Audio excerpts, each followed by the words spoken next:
Let me just say this. Whenever a woman in the entertainment industry leaves somebody, they feel like they have all these opportunities. And this also happened with Lala Anthony. Here's how it goes. Because this is what I'm finding. I don't understand this.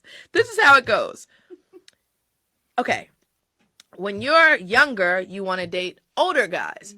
And I'm not saying when you get older, you want to date younger guys, but when you get older, only younger guys want to date you. It's the wildest thing. Literally, guys will DM me or want to take me out, and I'll Google them. I'll be like, you're 22 years old. Like, what? How? Like, how does this work? But like, so confident, so like, I want to take you out. I think you're amazing. And I'm just like, what's the cutoff? Like, I don't know the cutoff. I'm just saying, what is the cutoff? No, it's a real thing. But okay, but we got to go back. Okay. We'll get to that next. Yeah, because we do have But to I don't get what this thing is like. No, it's a real thing. The older you get, the younger the guys get, and it's wild. You see, Lala Anthony found out the hard way that the only guys that want to talk to her were younger guys. Guys who just wanted to booty clap sounds. Yeah! Boom shakalaka! Young boys just trying to glaze buns. She left Carmelo. We can do this. We can sit here and do this all night. It's case after case after case. These women are leaving. They find themselves on the other side, and the grass ain't greener. There you go. And that's the data keeps piling up. That's all the sisterhood is gonna get. Her, Taraji, and all of these goofy ones. That's it. These young guys looking to fulfill fetishes and get that celebrity notch under their belt, and they getting it. Why? Because Lala, you done messed up. You know you done effed up. And now you ain't nothing but a notch, a high-profile notch under young, well-to-do Nug's belt. And he gonna glaze them cheeks, them old biscuits. I mean, yeah, sure. But if a young man is willing to see more in you than an old man, what's the problem? Because old men act like they didn't go through 30 years of life messing up. A young man says, baby, I know you got kids, but I ain't worried about that. I see you for who and what you are. And I'm gonna I want to be with you. And beat and leave. That's all she gonna beat and leave. Ain't no stay. Beat, leave. Next, beat. But the leave. older men are beaten and leave, Mr. Walker. And the younger ones. So where she at, Tyranny? I don't know. I don't know if the older ones, the younger ones are leaving. I don't know. They all leaving. Huh? When I get my ring next year, I'm gonna show y'all. I want to see Tyranny. Ain't nobody anticipating that ring more than you, that man, and me. I can't wait to see it. Trust me. I'm gonna show it, and I want a celebration. Okay, when I get that ring from that young man that don't like older, that just want to bang an older woman with kids. So, are you currently dating? I'm always dating. Are you dating this particular guy that you gonna marry next year? Yeah, I only date potential. But absolutely. So he on the hook. He on the hook. I just want to progress. He on the hook. What does that mean? Is he on the hook? Is y'all together? Y'all exclusive? Absolutely. Okay. Let me say this, right? Yeah. I can agree with what Lala's saying. As far as what she was mentioning about, older younger men trying to come on to the older woman and stuff like that. But I'm gonna tell you something, I've had men trying to shoot their shot at me, like 15, 16-year-olds, even like had a 19-year-old. And I'm telling you, I meet up with the 19-year-old and he just really wasn't about anything. He literally had like was just trying to see if he could get some draws. I'm like, sir, you didn't even put no thought or nothing into this. What is wrong with you? Like, it's like, didn't he kept trying to make an excuse, like, oh, I'm gonna send you the money to go get you some food. He just said, well, how's your feet? How's your nails? I'm like, well, you're concerned more about my feet than me eating food. Well, I'm just cleaning up the house right now, bro. You're wasting my time. So no, and I can definitely agree with you, Tyranny, about the part where you said, hey, you don't know what happened in their marriage. The whole for better or worse doesn't mean you have to be stupid. People will sit here and try to cheat on you over and over and over again. They will be abusive. It's like different types of abuse. They can be financially abusive towards you. None you of that never was know the what case. A person can do. I'm gonna say that. But we don't know. That all of that could. There we go. That was my whole point. We don't know. So why in the world are we assuming the worst? Why must that be listen to me? Why must that be default for you women? That okay, they got divorced and we don't know why. But It probably was mental abuse, probably was physical abuse. He probably was stealing out her wallet. All of the They probably above. grew out of love. They probably We shall assume the worst on the man's behalf. And then we just see Johnny Depp deal with that madness with that goofy woman.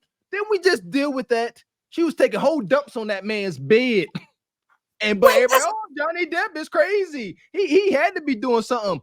He had to get his friends and family say, can y'all please tell them that this woman takes steaming hot dumps on my bed and do wild stuff? Can y'all help me, please? Because I'm just a big bad man. And y'all doing the same thing. Y'all fulfilling the stigma. Enjoy. Pretty much put her on the checklist and say, yeah, I smashed that. On to the next. But you know what? A lot of women always lead other women down the path by saying things like, sad music, you deserve so much better than him, boo. You deserve so much better. You deserve to get this. You deserve to get that. But then, what did Ebony K. Williams just tell these ladies? I mean, it's interesting. They thought the grass was greener on the other side, but Ebony K. Williams sent a warning, and that warning was this. But like my grandma used to say, you think that fat meat is greasy, but it's not. She also used to say, I can show you better than I can tell you. Great words of wisdom. Now look at Tia Mowry. She's single. No Corey Hardrick. He wanted her back. But you know, Corey Hardrick just kept it on in stride. Didn't make any insults, any cryptic posts. He just kept it moving. Now, Tia Mowry is out here trying to date, and she always talks about how trash the dating market goes. I've made several videos on the subject. But she stopped by this guy's podcast. I don't even want to mention the guy's name, but you know, he's pretty terrible. But anyway, she had this to say about the dating market and the problem she's having. How hard is it in the dating world now? Oh my God. What is it like out there for a single woman? Shot of tequila? No. No, I haven't been single for 5 years, so I don't know what this world is like out there. But I know it. But from what I see and from what I hear, it is tough. It is very tough, and it is exhausting. It's exhausting. I want to throw the towel in. Someone had told me, and I wanted to be like, no, I disagree with you, and I don't want to believe it. My last relationship, when dating was, when I was, dating this person, it was beautiful. It was amazing. It was wonderful. There was courting that was, involved.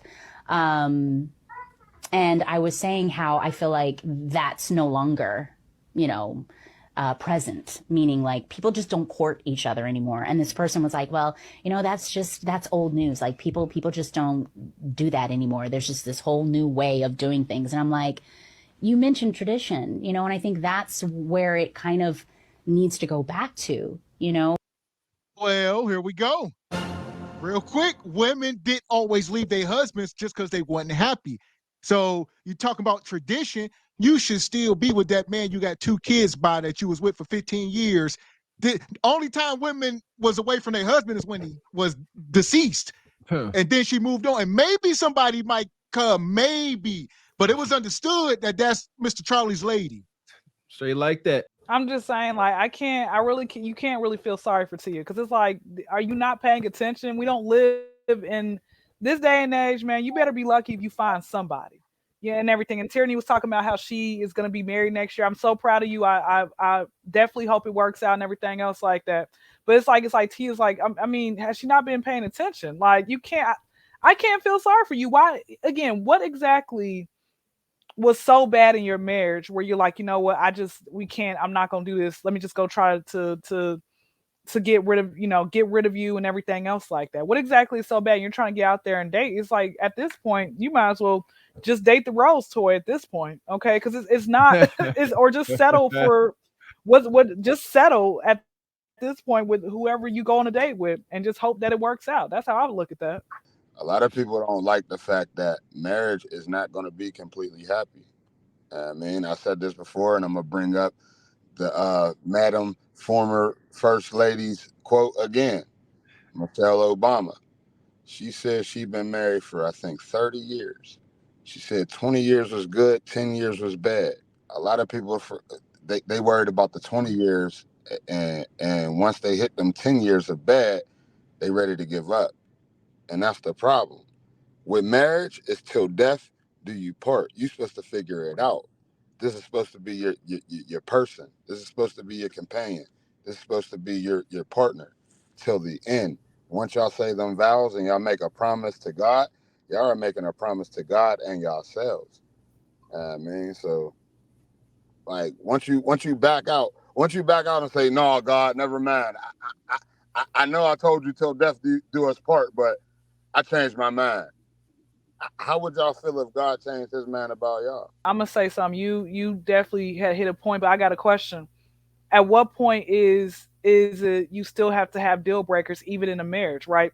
If you are dating, let's say you're married to a woman who after maybe 10 years she ends up having a baby on you. Are you going to sit there and stay, or are you going to try to work it out, right?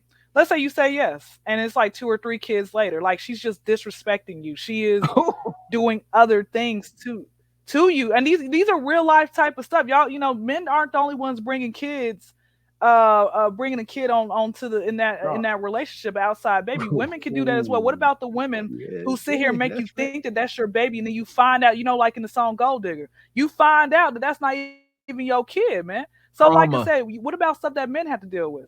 All right, so I'm gonna respond to your scenarios, and this is from my personal perspective. I can't speak for all men, but I can speak from my personal Yeah. perspective. If I get in a relationship with a woman and 10 years later I find out that she had a baby on me with another man, 9 out of 10 times I'm gonna question myself as to what changed. What changed that I didn't notice?